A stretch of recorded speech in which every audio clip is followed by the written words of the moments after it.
Yep, you're on. Oh, well, we'll save that for the intermission. All right. Hello, everyone at home and everyone here in the tent. We are ready for our afternoon program. So take a deep breath and let it out, and also grab a hold of your chair because we're about to take a time travel back to 1772. And we have a guest with us, Herr Henrik Shaffer is going to give us some lessons, and he is a very special schoolmaster from 300 years ago, so give him your best attention, and if you don't give him your best attention, you'll be sent to detention.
Dankeschön, Dankeschön, Dankeschön.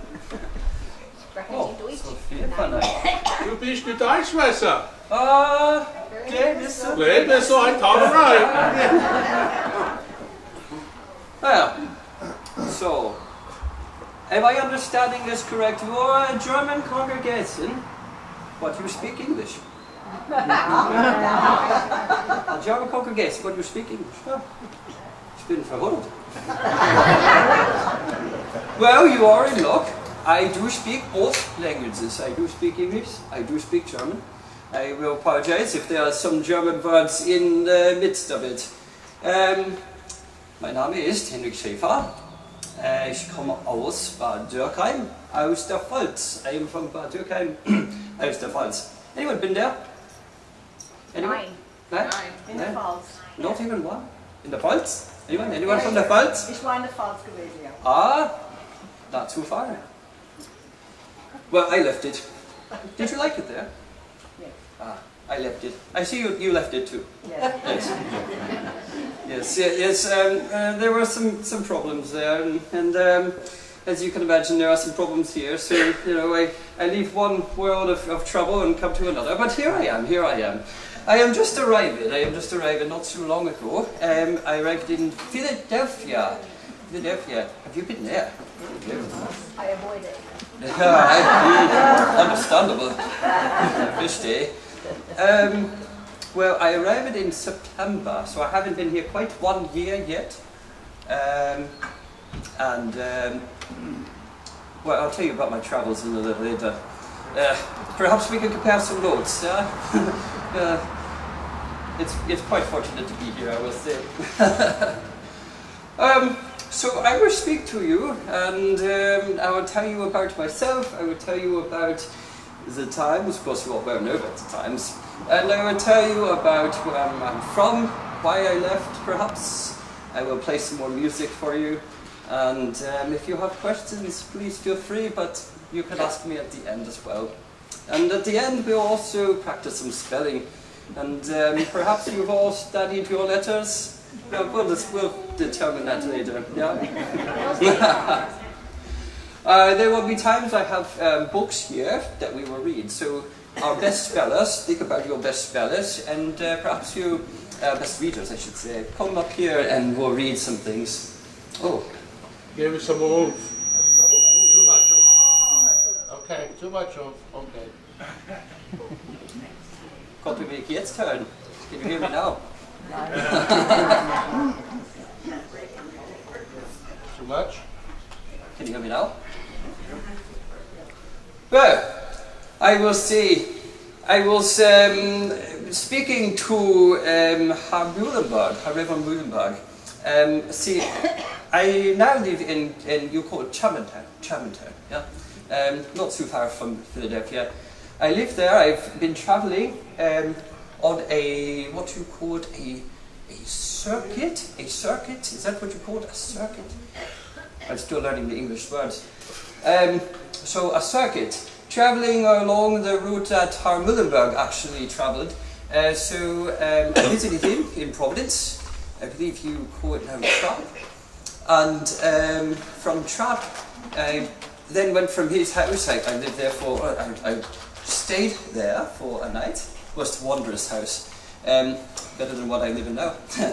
But he's been here for much longer than I have, so understandable. But I spoke to him. He gives his regards. He does miss you. It's been some years now. It's been some almost 20 years, I think, since he's been up here.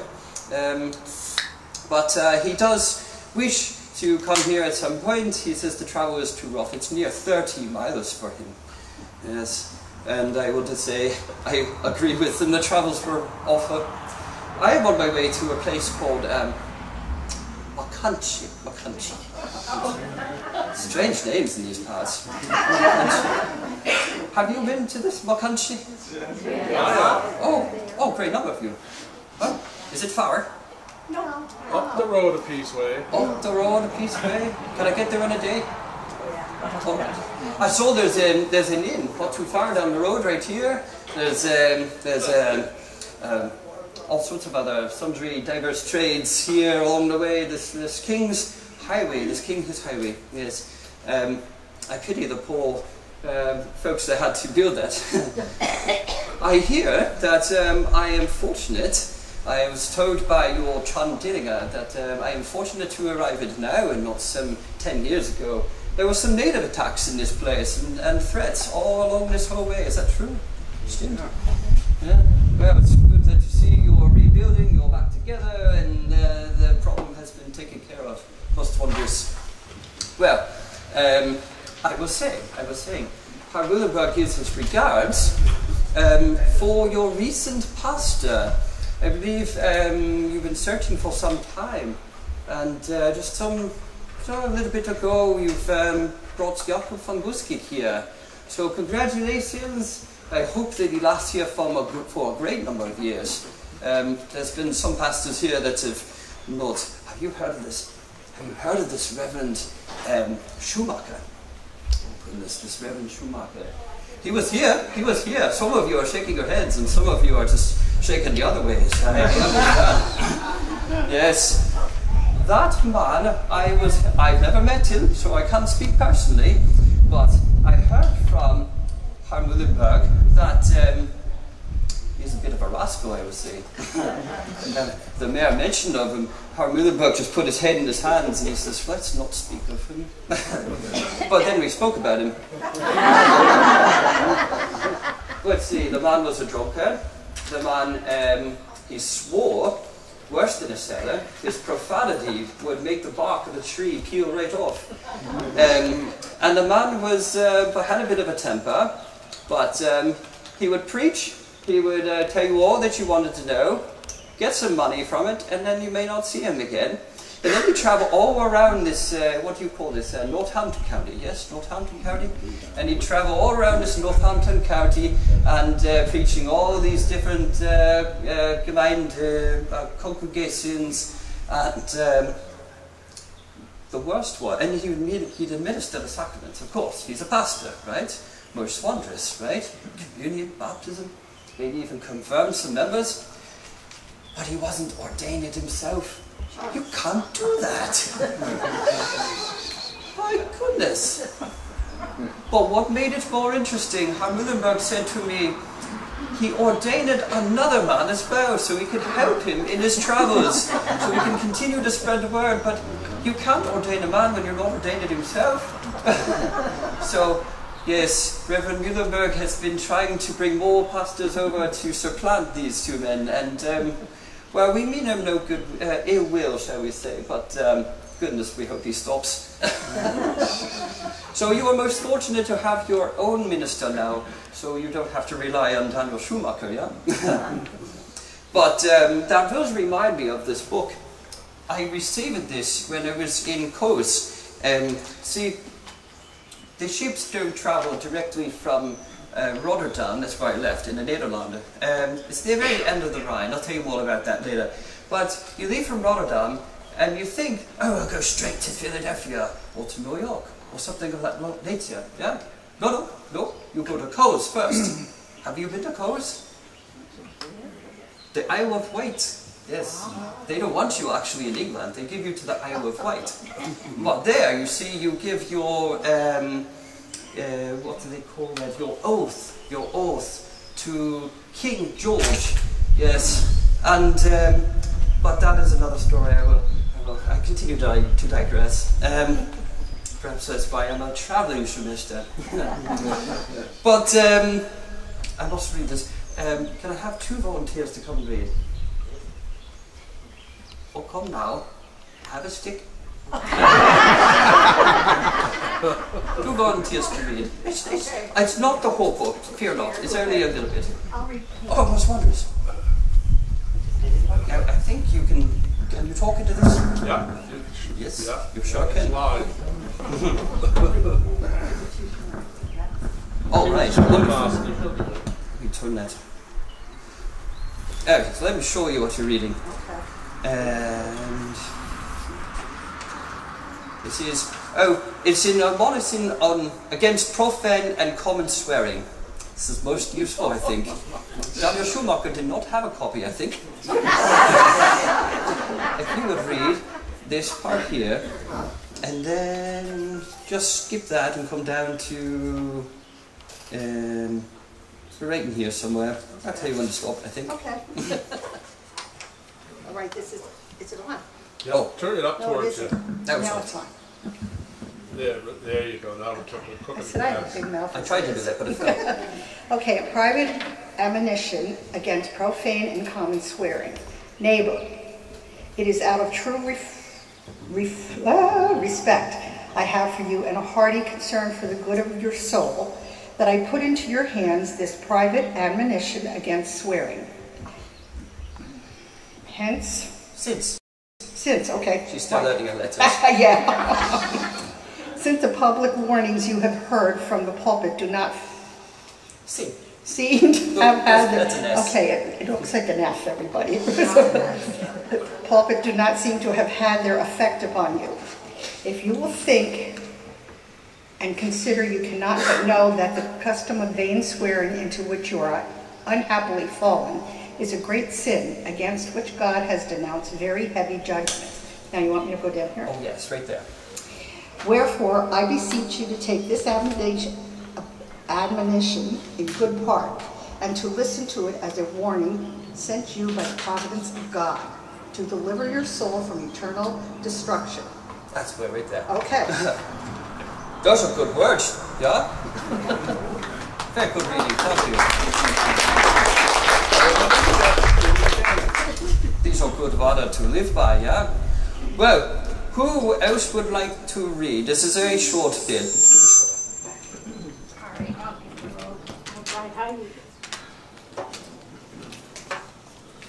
Just remember, it looks like I have to remember where it starts.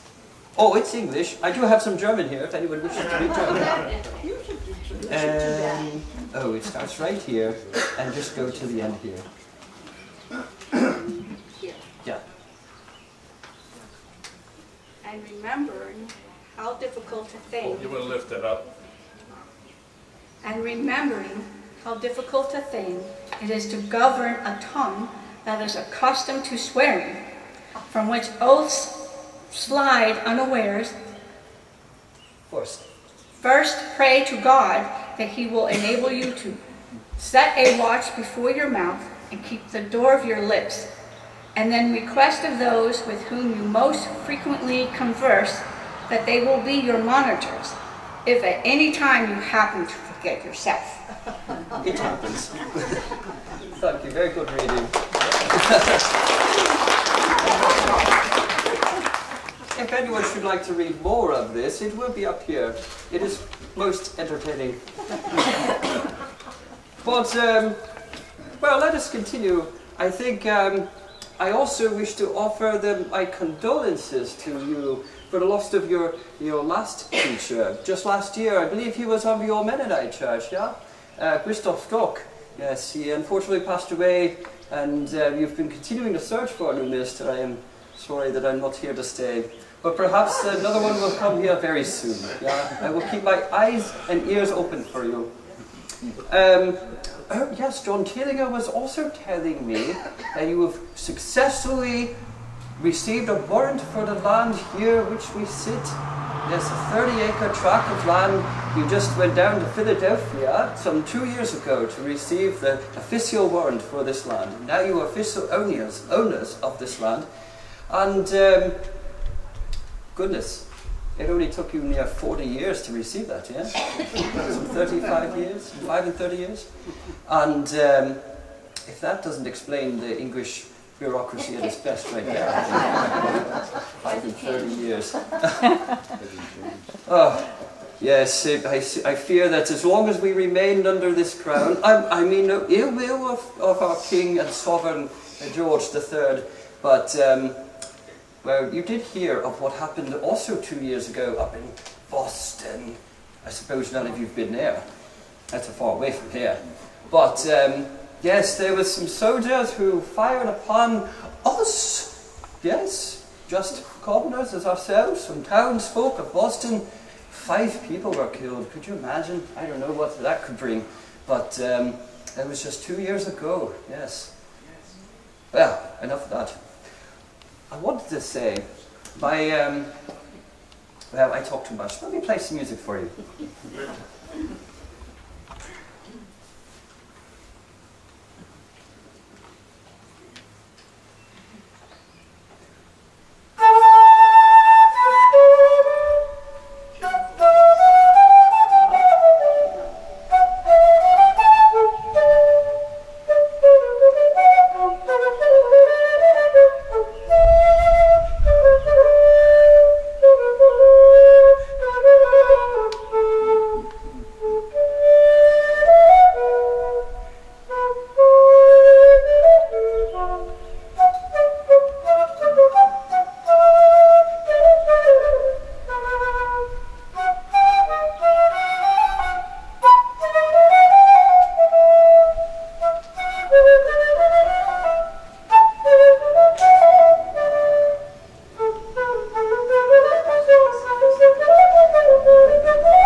There's a lot more to this piece. I'll play more throughout. This is a sonata from Johann Quantz from Bosun. I never met the man, but I fear he's a much better flutist than I am. But I digress once again. I thought I would. I wanted to tell you about my my travels. Yeah. So I come from what I said is Durkheim. It's not far from Worms. I suppose those of our Protestant faith we know very well of the city of Worms, for that is where Luther was. But it's on the west bank of the Rhine, for those who do not know. But I travelled from Durkheim to Worms, about 17 miles, and that was a long way. I lost a few books on the way, making it a little lighter. Yeah. When I was starting out, I packed a little too much. I thought, I can't bear without this book. Obviously I have very few books now, and some of those I acquired since then. I travelled to London, well to Cowes I say, and then of course to Philadelphia, and I picked up a few along the way, but there's still too much to carry. But what was I going to say? So from the Rhine, then I travelled down the river, yeah, because it flows north, yeah, so I travelled down the river all the way to Rotterdam. Well, that is the easiest way to travel out into the ocean, unless you want to walk. I wouldn't recommend it. You've got to go through France. There's Catholics there. You don't want to do that. Oh, I forgot to mention, so yes, who among us here, we have Mennonites here, yeah? We have Mennonites? Yeah? We have Reformed, yeah? Reformed. And we have Lutherans, yeah? Do we have any Schwenkfelders? Any Schwenkfelders? No? How about any Zinzendorfers? Any Zinzendorfers? No Zinzendorfers? I believe you call them the Moravians. The Moravians? Yes, any Moravians here? We got one in the back. We'll talk later. Two in the back. We'll have two discussions later. Well, I've been told by Herr Millenberg that you've really sought him to come here for fear that you might end up joining the Moravian Church, for they were seeking membership and they're close by. Some place called Salzburg. Yes, Salzburg, right down the road. I think they're calling it now Heminitz, after the biblical town when they reappear to Luke. Yeah? So, Heminitz, yes. A wonderful name, but a closed town, I hear, a closed town. So we cannot travel there, but perhaps for our fortune. I mean no disrespect, of course. There's a few of them now, yes? Bethlehem, Nazareth? Yeah? I hope they don't spell. No offense again. Perhaps I should bite my tongue out. Keep going. My travels, yes, my travels. So, I was asked by a man in Philadelphia, well, wherefore did you travel here? For what reason? And I say, I will tell you quite plainly, my father was a salter. You know what a salter is? Anyone know what a salter is? Well, it's a man who makes salt. Yes. Not a hard question. My father was a salter, fairly well established with his company. And there was, his father was a salter, and his father was a salter. His father was a salter. Do you know what I was being trained to be? A salter. A salter. I don't want to be a salter. Since my youth, and then as I continued to grow older, I truly had no passion in making salt. And my father, I think, recognized this rather early on, but he did not care. But he sought to put me into different positions to try to keep me entertained, but I was terrible. I was awful. I don't think I ever cost him money, but well, I guess I did. I lived there. But we had a large building. See, the art of making salt. Not that I ever intend to make salt for you, but in case you are wondering, we had what I think you would call them a thorn house. We call them a gurdibau, and so they are long buildings. If I use your measurements, English measurements, I'd say 20 cubits high by about 200 fathom length. Yes, 200 fathom length by about 20 cubits high. You are looking at me for a cubits, yes. You remember from Genesis, from Noah, who built the ark at a length of 300 cubits, yes? So this is a little bit smaller than the ark. Well, a cubit, do you know what a cubit is? All right. So a cubit, see, is it's the length from here to your elbow, right? So the top of your middle finger to the very end of your elbow is 1 cubit. For most people, I suppose it's about 18 inches. Some may be a little less, some larger folk might be a little bit bigger, but about 18 inches, 17 and a half, give or take. So that's 1 cubit, so 20 of those. Yeah. And then fathom. You know what a fathom is? Anyone? This is a fathom. So from the very end of your middle finger to the very end of your middle finger is 1 fathom. About 6 feet for most people. So who's good in math? Anyone? Who's good with their numbers? No one? I suppose that's why you're here. Oh, interesting. Well, 6 feet per fathom times, what did I say? 200 fathom is 1,200 feet in length.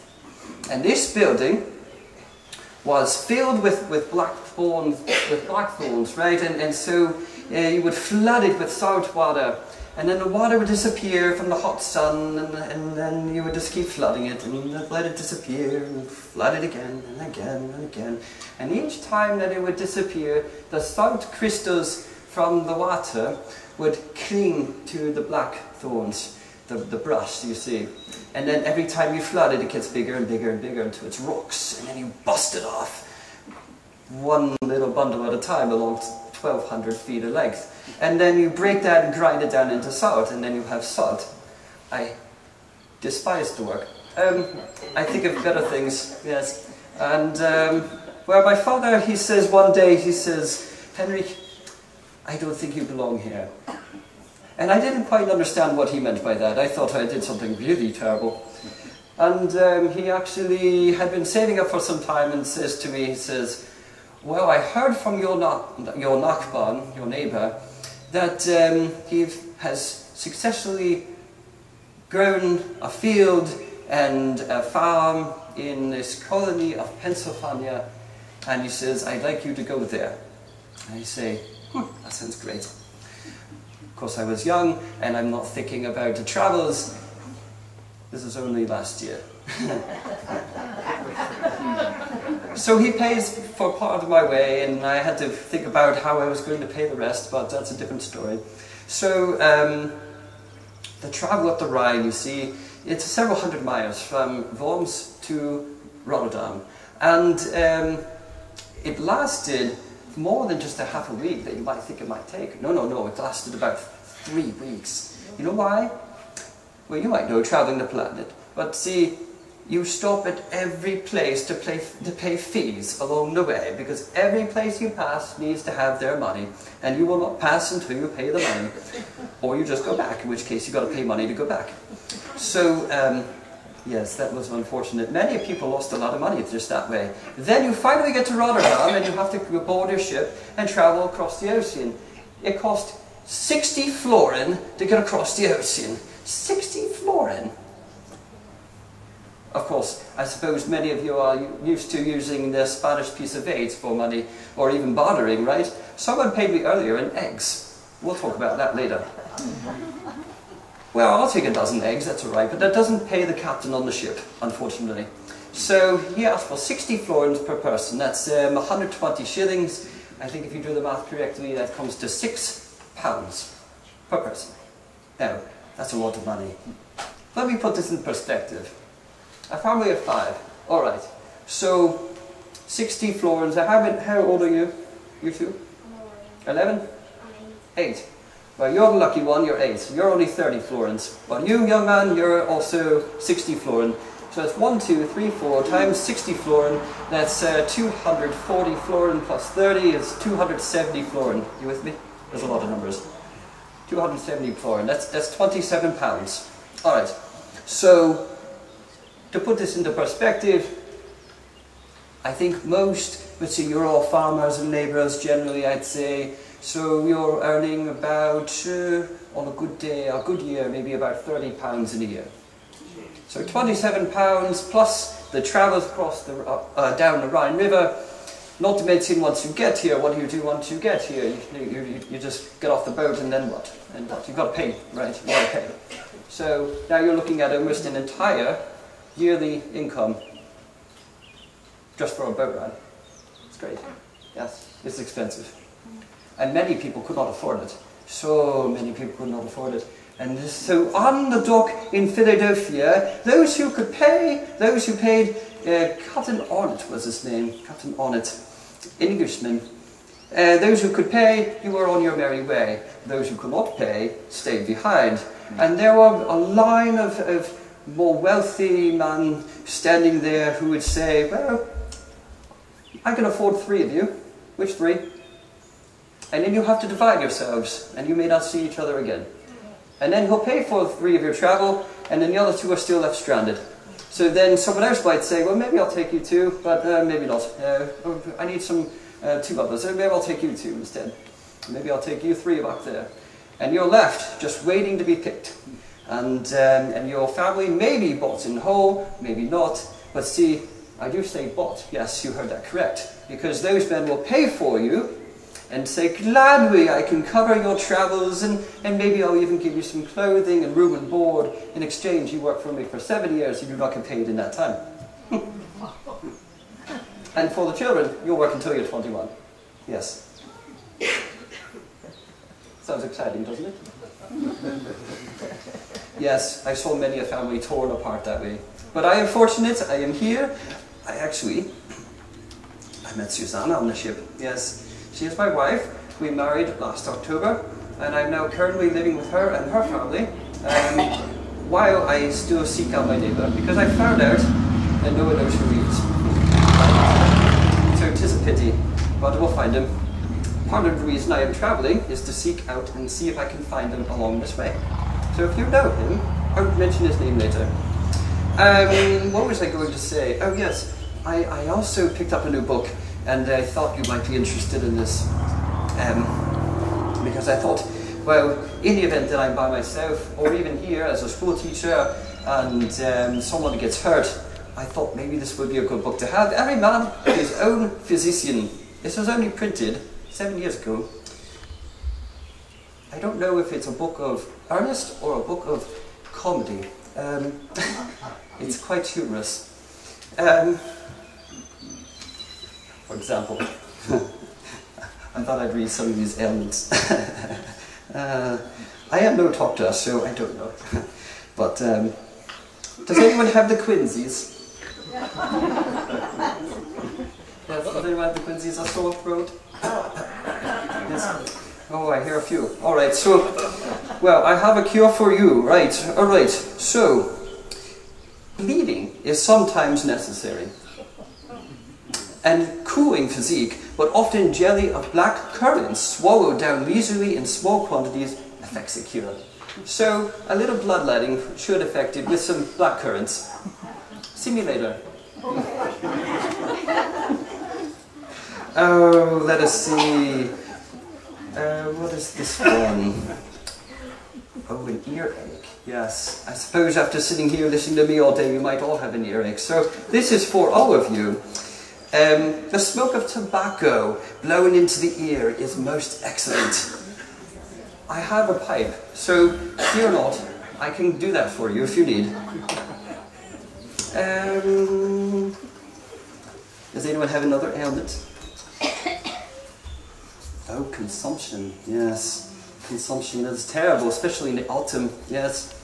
Do our children know what consumption means? It means you're filled with water. Your lungs are filled with water, and you can't breathe, right? Well, a milk diet. Doesn't that make it worse? A milk diet, riding on horseback, with the country air, and frequent bleeding in small quantities, each taking away not more than 6 ounces of blood, are the most efficacious remedies in this distemper. I pity those who try. I have but 2 more. I fear I am boring you. Baldness. Yes. Do we have any bald? Everyone is now hiding their hair. If you... There must be someone. There must be someone. Well, if you rub the part frequently with an onion till it looks red. I have an onion. Does anyone need it? I can bring it to you. Anyone? Anyone? Alright, well, see me after. Oh, someone's pointing back here. Alright. I'll bring it back later. I'll leave it right here on the table. As it rolls off the table.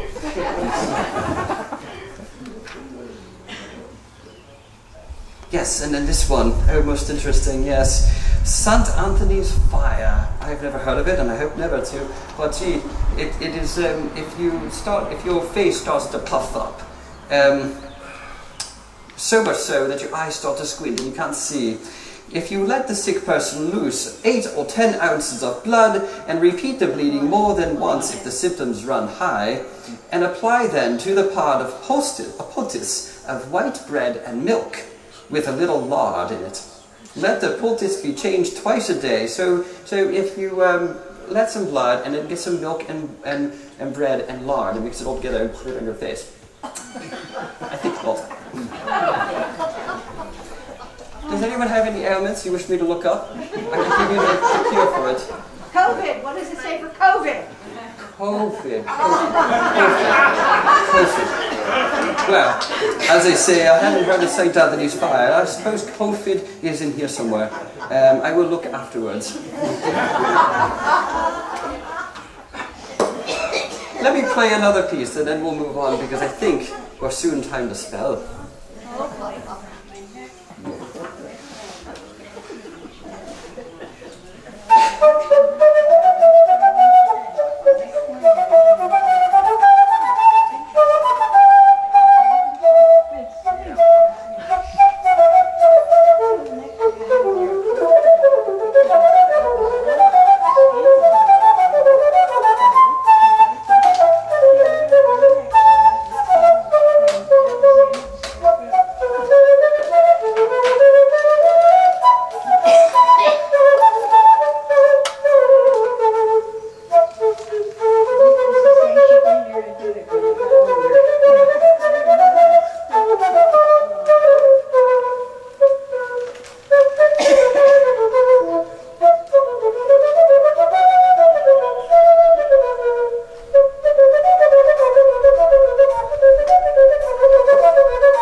Abecedarians. Are Abecedarians anyone?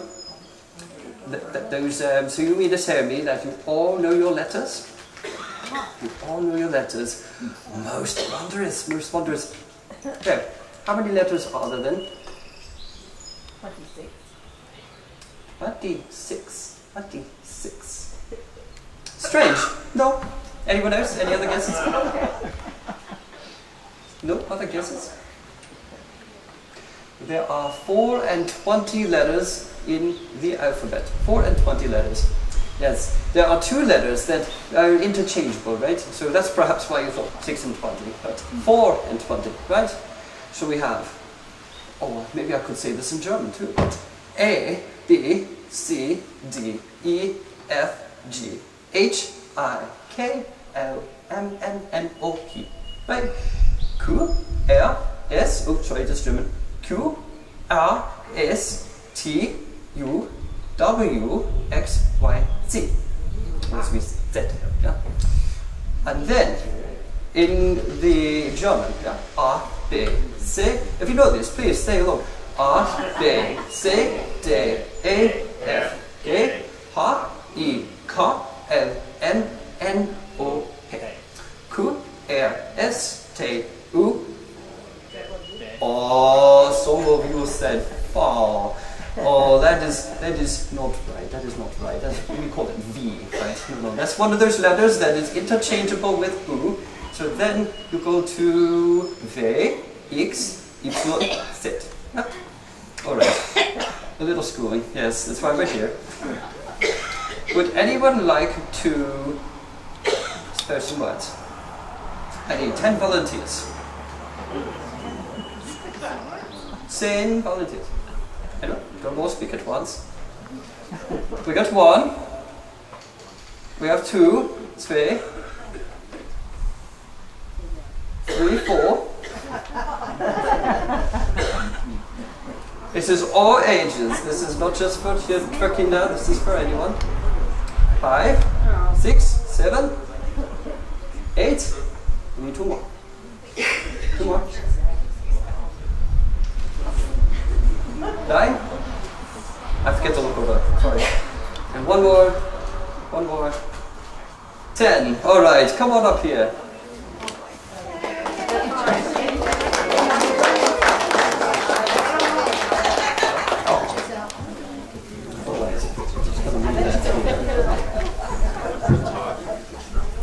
What's that?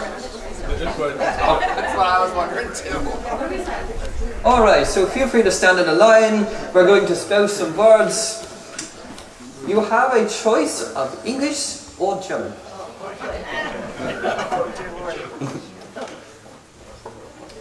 Are you starting? Alright, so stand up there. Would you like English or German? English. English. Alright. Spell me the word Clement. Clement. C-L-E-M-E-N-T. You got it. Alright. Do you want a coolie? Yes. We call it Schreiber in Dutch. Schreiber. Ah. I have to mark the words off so I don't call them again. Alright. English or German? English. Alright. Spare me the word pretzel. You've got it.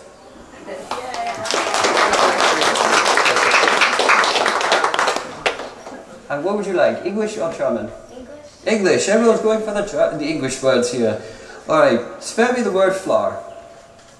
F-L-A-R. No. Try it again. F-L-A-R-E. No. I'll give you a third try. Would you like it in a sentence? Yeah. You are wearing a flower in your hair. Oh, flower. You've got it.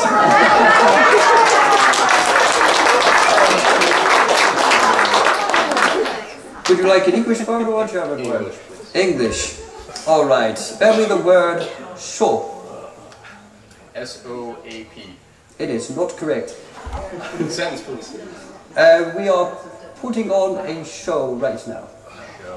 S-H-O-W. No. Try it again. Another sentence?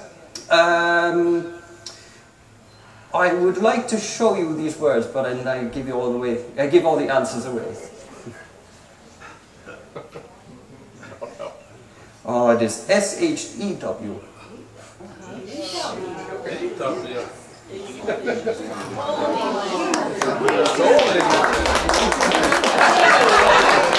Oh yes. As a reminder, it is the year 1770, yeah? Would you like an English word or a German word?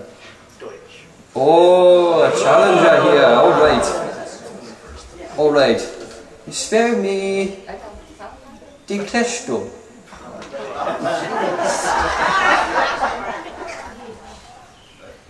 Say it again. Die Kleshsturm. Kleshsturm. Kleshsturm. We are next to a Kleshsturm right now. Almost. Oh. I have no idea. Would you like an easier word? Yes. Alright.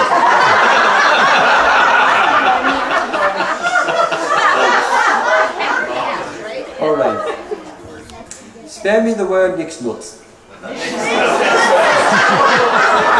I switch to English?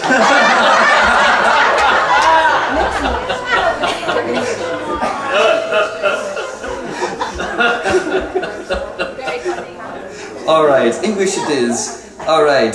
Spare me the word bonds. Bonds. As in we posted the bonds. Yeah. B-A-N-D-S. Oh, very close. No. You want to try it again? B-A-N-S. Oh, B-A-N-N-S. Two N's. Two N's. Zwei N's. Alright, would you like an English word or a German word? Alright. English. You want an English word? Yeah, English. English, alright. Spare me the word music. Music. Music. M-U-S-I-C. No, sir. try it again. M-U-S-I-K. Oh, you're very close. A combination of the two. M-U-C-I-K. M-U-S-I-C-K. Listen, I suppose someday they might drop the K. It's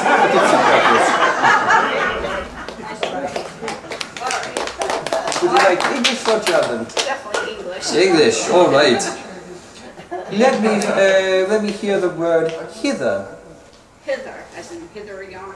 Yeah, H-I-T-H-E-R. you've got it.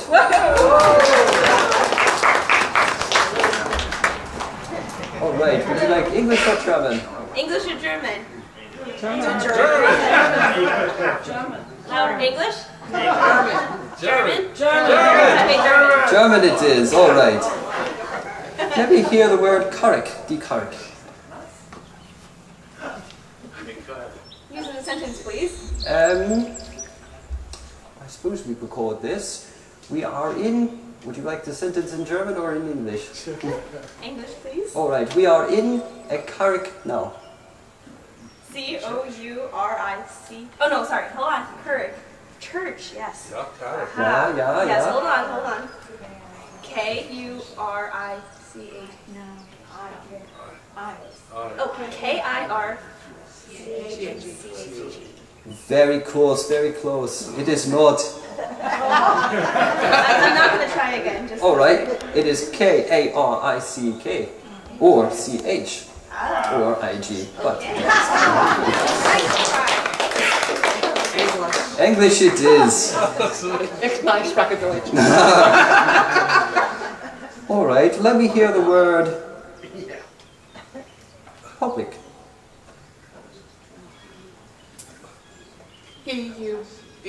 P-U-B-L-I-C-K.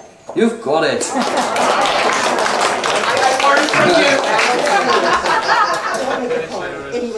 English it is. All right. Spare me the word Scrabble. S-C-R-A-P-P-L-E. You've got it. All right, and now we're back at the beginning. Let's try one more round, shall we? One more round? Yeah. All right, let's do it one more round.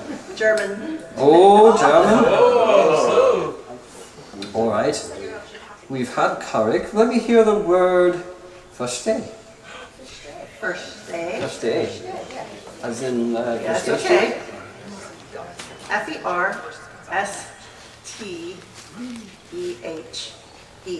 Well, very close. Try it one more time. V. Ah, V-E-R-S-T-E-H-E. so close. The sh. V-E-R-S-H.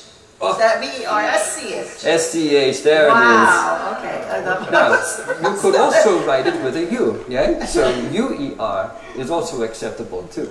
Yes. Versteh.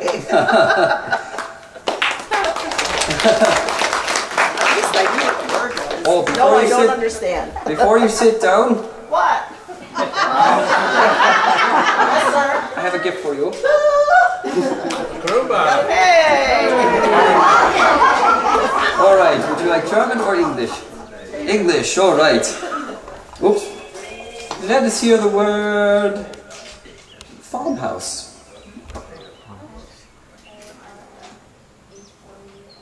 You've got it. Would you like an egg? There you go. Oh, Jesus. All right, would you like English or German? Definitely English. All right. Spare me the word jail. Old English. Oh, I suppose not that old.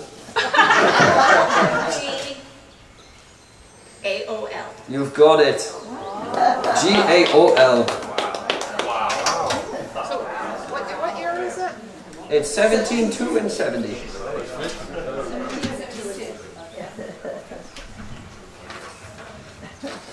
I'm losing my music. In 204 years, they will have a spelling bee here at the schoolhouse. Oh, most wondrous. Yep.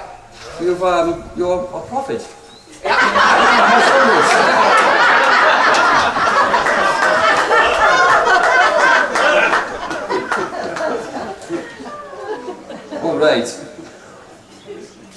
like English or German? English. English. Oh, would you like a good one? No. I want an easy one. You want an easy one? Spell me the word dimber dumber. Dimber dumber. See? Right here. Oh. Let's say D-I-M-B-E-R-D-A-M-B-E-R. You've got it. I don't know what gave it away. What is a dimber dumber? Oh, a dimber dumber. That would be what we call Daniel Schumacher. Yes, a wily rascal. I want one easier than Oh, don't forget your egg. Yep. Here you are. Okay, an easy English. An easy English. Yeah. All right. Oh, not that one. How about macaroni? M-A-C-A-R-O-N-I. You've got it. Congratulations. And here we are. Thank you very much. You're welcome. Peter. Yes. Yeah. Unless anyone would like to, feel free to come up. I have more eggs. Did everyone get their eggs? Oh, you get an egg. Here's an egg. Barry didn't get his copy. Hey Barry, come right. Get your copy, hey. He didn't earn it. Yeah, but that's not need to come right. He was involved. I'll take an egg anytime. There you are. Lawyer. Oya. An Oya, yeah. Cocky mom called him. That's okay. There's the Oya.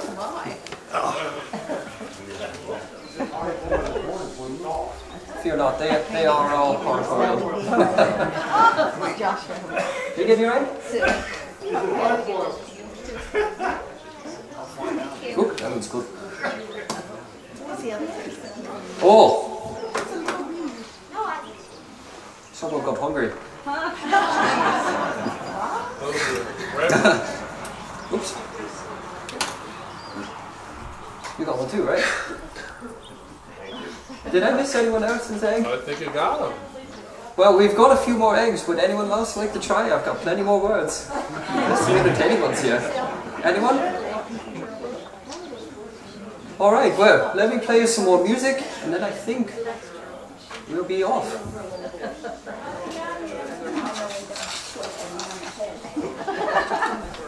Oh yes, I do have an onion, but we're saving that for Bob.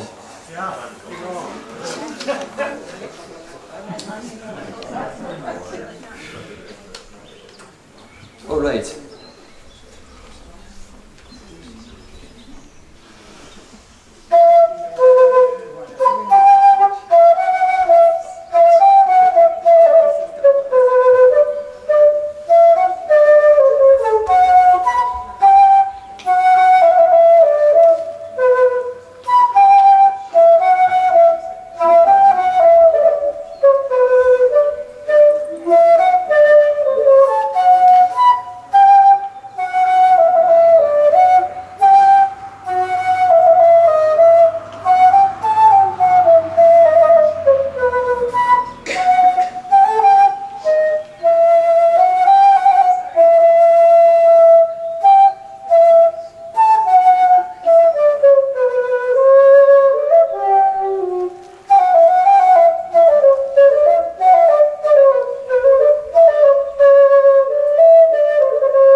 Well, I think we'll leave it at that. And I think bin you adieu. I must say Max gut. And I have travelled with another person you may know as well. And I think I shall go find him real quick and he can answer some questions for you. Cool. Box good. Ja,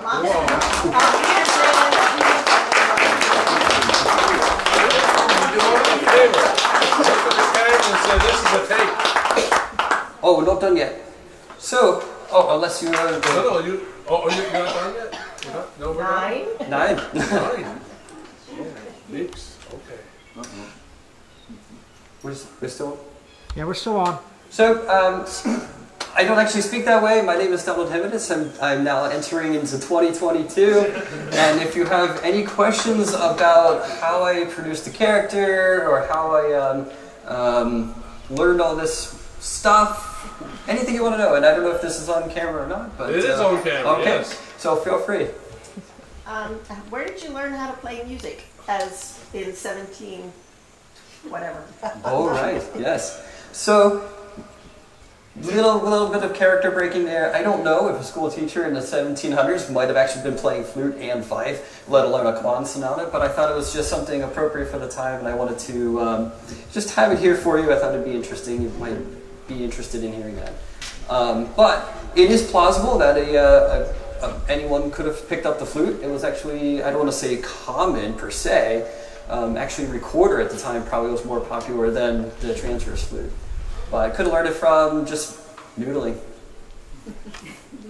Wow. That's just, you know, making it up on the spot and learning all bad habits. Where did you get all the facts and information that you have? Yeah, a wide variety of sources. Primarily, it all started with, and please feel free to come up. I got a table of knickknacks. Both some original, there's some actual pieces here from the 17 and early 1800s, but there's also, you know, things like the schoolhouse on the by the old spring. So this is a book by, oh gosh, you're all going to hate me because I can't remember. Andrew Berky, sorry. It's a wonderful book. It talks about this schoolhouse and everything that's going on here. A little bit about the times, talks about the King's Highway. There's a lot of great info in here that was done back in the 40s and 50s. This was printed in the 50s. But beyond just the scope of one book, I really went on Google. But you can find a tremendous amount of material out there now, including people have scanned books like this into PDF form, and so you can actually page through hundreds of pages of other books without having to go to the library. I did borrow a couple other books. I also looked at primary sources from the period, got stuff directly from some of the sources. Yeah, it's a bit of a mixed match. Okay. There were some 1 a.m. mornings just reading about the King's Highway, understanding the direct route of what the King's Highway was and when it started, how they built it, etc. Why are you doing that? That's a great question. Actually, Teresa came to me asking if I'd be interested in doing some kind of presentation, and I thought, well, I couldn't just do an hour on fife and flute. I'm pretty sure you would have shooed me away. Just one musician by myself. No, like, cello or harpsichord to back me up. Maybe I could have got the pastor involved. But I thought it would be interesting, a different perspective. We've had 19th century stuff going on here. We can certainly relate it directly with the school. But I don't recall ever really doing or much with 18th century. Because it's so long ago and it's so vague in details, we really don't know a whole lot. And honestly, if I wanted to do this full-on, really first person, it would have been basically another church service. So I would have been giving you a sermon. Probably, actually, I would have copied the pastor's sermon because that's what a lot of teachers did back then. They just memorized the sermons, repeated it, and then they'd go to different schools, different places, and just repeat. So is this the first time that you've done this presentation? This is the first time I've ever done this presentation, so I certainly welcome any feedback.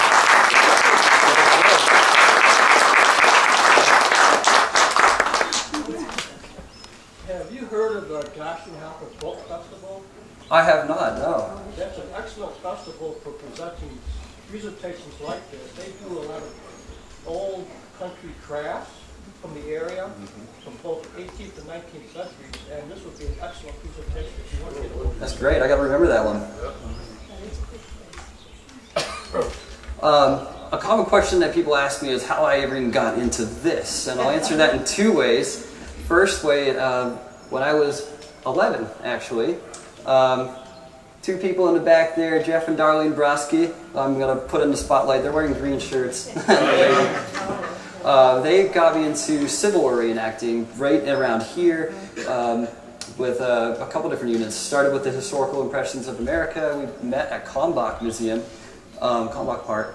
And then Jeff corrupted me by introducing me to other units, and then from there I learned how to just kind of mingle and meet other people, and it just went downhill from there. Then I started buying colonial garb, and then I got World War I garb, and then I got a job at Plymouth Plantation, which is now Plimoth Patuxet Museums up in Plymouth, Massachusetts. If you remember, I'm the one that came down from Mass. Yep. And I started as, primarily because I dress funny. I already knew how to dress funny. But I knew a lot about the historical part and so forth, and so I ended up getting a job as one of the living history interpreters there. So if you've ever been to Plymouth, I was one of the people that dressed as a pilgrim, so it's funny you use the pilgrim joke, because I'm like, I'm right here. And then from there, it eventually just took a different turn. I do completely different stuff now. But the living history part, doing the first person, I've never done 18th century first person. I've done Civil War, and I've done 17th century, so I figured there's a nice little sandwich in between. But never in this setting, so there's a lot of learning involved with this. Henrik Shaffer, the name, is a real person, but I know absolutely nothing about him. He did come in September 1771 on a ship called Minerva. So all of that, the details, he did travel from down the Rhine to Rotterdam to pick up the vessel, but I don't know where he actually came from, so I don't know Bad Dürkheim if he's actually from there. But I went to Emmaus High School. We had an exchange program at that time with Bad Dürkheim, and that name stuck in mind. It is coincidental that Dürkheim, actually, their local regional dialect is not High German as you might think. It is actually almost exactly the same as Pennsylvania Dutch. So inserting a couple Pennsylvania Dutch words in there was actually perfectly correct for that region. It's one of the reasons why I picked from Dürkheim. What year did you graduate? I'm a Hornet too, you know. Oh yeah? Oh, a little bit later, 2005. 2000, oh, you want a liver sample? Yeah. And in researching the words that we used, I really wanted to pick a colonial theme rather than just a normal spelling bee. So I wanted to put a little bit of a twist on it. Maybe next year we'll do a real spelling bee, but I figured that could take an hour in and of itself. So all the words I picked were all colonial words. Some of them are archaic, like music in public, in terms of spelling. Some of them are just out of use, like dimber damber. I saw that, and there's a couple other funny ones on here. If you want to see the list of words, there's a few of them that they're pretty funny. There's one, I'll tell you one. I'll tell you one, because this is probably the funniest one on this list. Schnapsy Day. Schnapsy Day. If you spell it apart, schnapps, day, and they just put it together. What it means, a crazy idea or impractical idea that seems ingenious when one is drunk. Schnapsy Day. I saw that, I'm like, oh, I have to put that on here. Didn't end up using it, but it's funny. But any other questions? Do you find that kind of clothing up in Massachusetts easier than around here? Actually, there's a wonderful sutler, we call them sutlers, where it's basically a merchant where you can buy historical garb. There's a sutler right in Valley Forge, actually, that does a lot of stuff. And oddly enough, nothing that I have today is from there, but but I have a lot of stuff. There's a couple other sutlers all around the U.S. There's one out in the Midwest. This stuff actually that I'm wearing, the breeches, everything I'm wearing right now was handmade, actually. This was made by, the breeches and the coat over here. I didn't wear the coat because it's a little warm.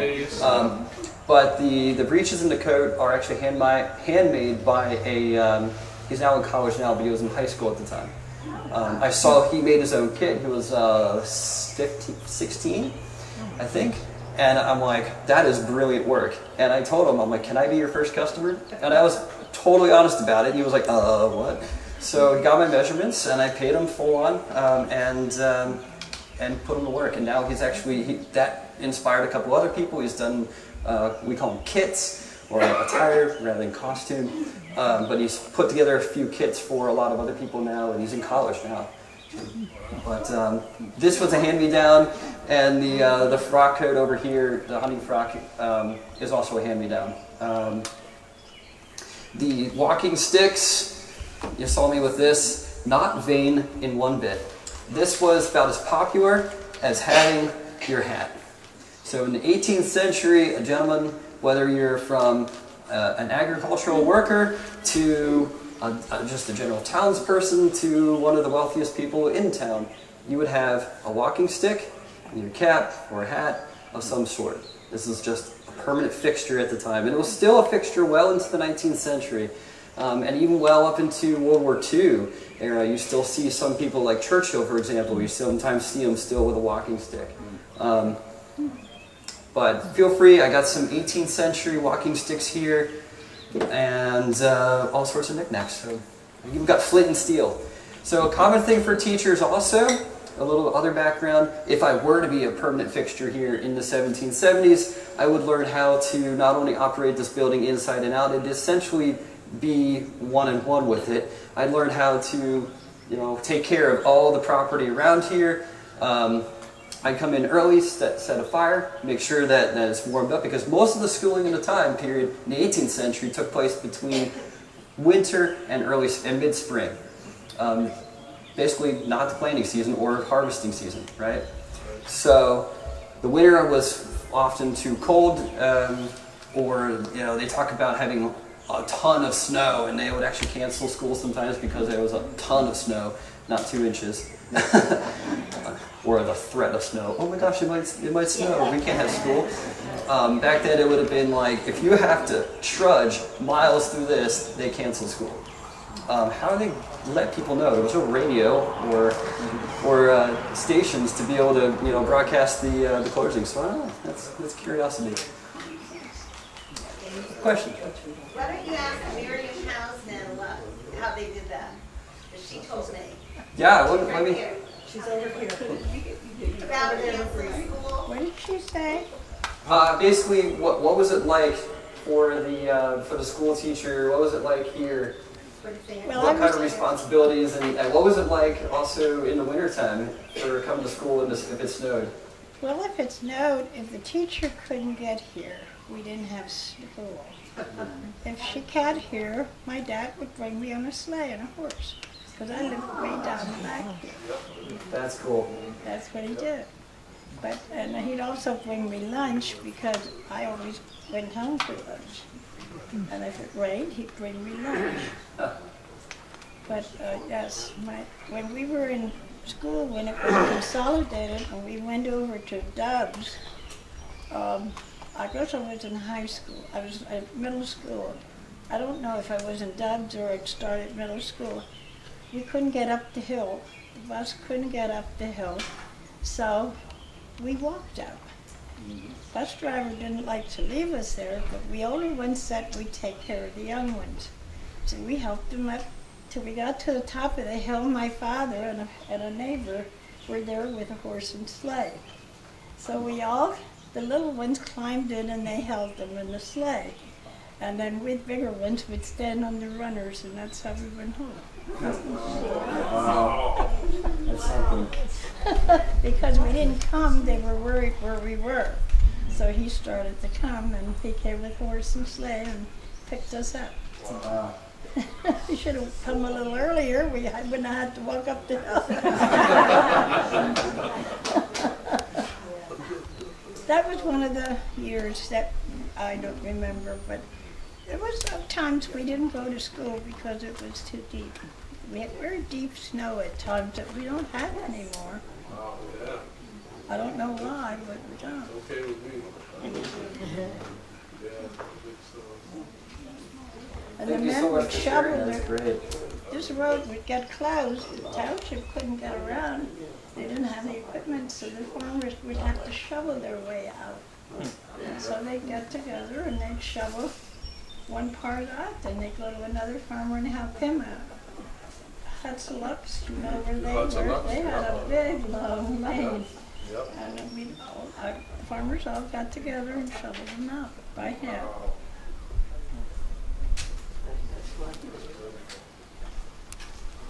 Well, thanks so much for sharing. That's wonderful. I love hearing, stories of not just specifically one building, but any time I can get first-person accounts. I love this stuff. That's why I do this. My family went here to school. All my brothers, my brothers went. My father went, and his brothers and sisters are all in the register. That's amazing. Do you have a business card or something that what you're saying you was spread out? Yeah, I don't have any on me, but in my car I have my wallet. Now you know it's in the car. But I have some business cards, not from this, but just from my normal work that you can contact me. Yeah, what's your normal work? People want to know. So for my normal day job, for my normal day job, I don't usually dress like this, not anymore. But that was a thing. But I'm actually the ship's bosun and marine repair supervisor on Mayflower II. So again, if you've been up to Plymouth at all, if you've ever seen the Mayflower reproduction, it's a full-scale reproduction of the original ship that brought the Pilgrims here in 1620. Oddly enough, an interesting historical note, a tremendous number of Pennsylvania Dutchmen who emigrated from Germany from the Palatinate, which is the Pfalz, which is the southwest of Germany. They used the Rhine River to travel to get out to the ocean. It was the easiest way, rather than trying to travel anywhere else. The Rhine River naturally will take you to the city of Rotterdam in the Netherlands, which is why I said I left from there. The Pilgrims also left from Rotterdam, from Delfshaven, which is a small subsection of Rotterdam. So it's just kind of neat to see the layering of history, people stepping on the same footsteps 150 years later, coming to, Plymouth, well, not Plymouth, but Pennsylvania. It's just kind of cool, all in the same area. But yeah, so I work on Mayflower II. I'm in charge, as bosun, I'm in charge of all of the rigging primarily, and also some of the woodworking, but things get really desperate if they want me to work on a real hardcore carpentry project, or engineering. I'll tell you what, engineering is not my forte, but ask me to tie some knots, I'm okay with that. But that's about all I've got. Thank you so much for coming. Thanks for having me.